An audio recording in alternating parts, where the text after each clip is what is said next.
Welcome to episode 3 of Sage's X3 Preventive Maintenance. Let's begin by logging in on our mobile device as the maintenance technician.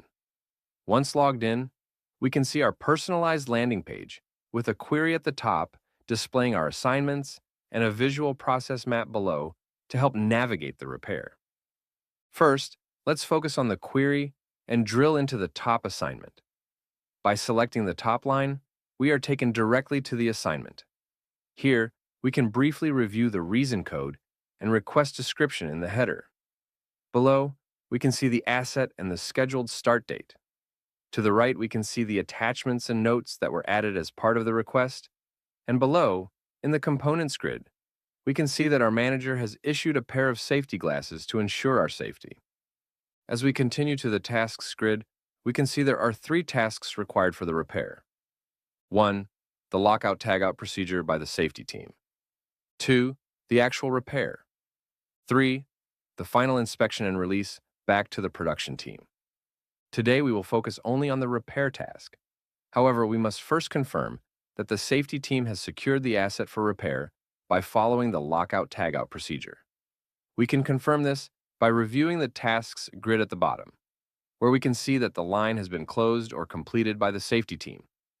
Now that we know the background, let's research the asset further by navigating our landing page and selecting the equipment icon. Once in the equipment record, we can see basic information like the serial number and the first date of service. As we navigate to the history grid, we can see all previous repairs made to this asset. Below the history grid, we can see all scheduled future repairs. Before leaving the equipment record, let's review the attachments and notes on the right panel. Here, we can find technical manuals and schematics for all the control functions of the asset. Let's return to our home page and review the motor requirements and stocking levels by selecting the product icon. This takes us to the product page, where we can search for the motor in the left list and easily find the part we need.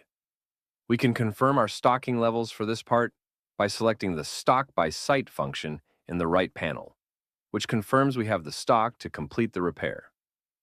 Let's now return to our home page and start the repair task by selecting the Job Ticket Tracking icon. Once in the record, create a new entry by selecting the plus icon in the right panel. Then, use the lookup icon to find and select the job ticket. Use the operation filter to focus on the specific task. Next, tab through the task grid to confirm the asset, the actual resource, and enter the amount of labor used. In this case, the task took 6 hours. Now we will confirm the parts consumed during the repair by going to the components grid. Here, we will verify that we use the safety glasses assigned by our manager. Next, we'll enter the motor in the component field, noting it as an unexpected material and specifying the quantity consumed. We'll repeat these steps for the motor contactor and fuses, then create the record. We'll also document the repair by adding attachments and notes for the management team to review. Before leaving the record, we need to create a non-conformance report to request changes to prevent future breakdowns. To do this, select Create Non-Conformance in the right panel. The report will auto-populate information from the job ticket. Scroll down to enter the probable cause, using the P03 code for production issues, and add brief notes for the review board. After creating the record, return to the home screen. You'll see that the completed task has now been removed from the list.